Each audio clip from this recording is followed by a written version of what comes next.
شام 30 نوامبر سال 2023 بازار تمرنیک یکی از بزرگترین بازارهای شهر ولایت رستوف و جنوب روسیه به کامی آتش رفت. دامنه آتش خیلی زود از مساحت 1000 متر مربع گذشته.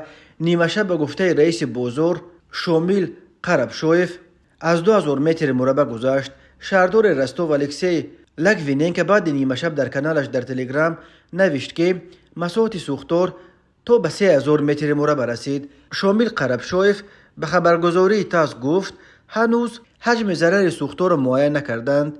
او در مورد سبب نوفت نیز اظهار بیخبری کرد و گفت چه میتواند سبب سوختار شود حتی نمیدانم، چون که مگه یک ماه پیش همه چی را تفتیش کرده بودیم. فاصله فرو نشاندن سوختار همیشه مهیا بود.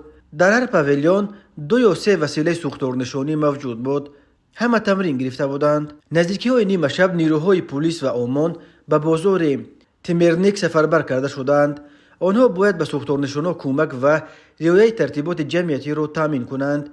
بنا به خبرها در اطراف بازار صدا تاجر و فروشنده های این بازار جمع شدند و تلاش دارند تا به دکانهای خود رفته اقلا قسمی از مالهای خود را از آتش نجادند، ولی مقامات ترس دارند که اگر ازدحام به درون بازار فرو بریزد این میتواند باعث بینظمی و حتی سبب تلفات جانی بشود.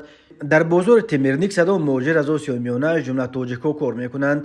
برخی آنها در اینجا به تجارت مشغولند و تاجران کامیابی از بین مهاجران هستند که در تمرنیک پاویلیون‌های خود را دارند. اما اکثر مهاجران در این بازار همچون کارگر کرایه از جمله همچون فروشنده، آشپز، حمال کار میکنند. سال 2017 نیز بازار تمرنیک دچار یک سوختار بزرگ شده بود. در آن سوختار 10 مهاجران تاجیک نیز ضرر دیدند. برخی آنها مالای خود را از دست دادند و برخی دیگر از جای کار محروم شدند.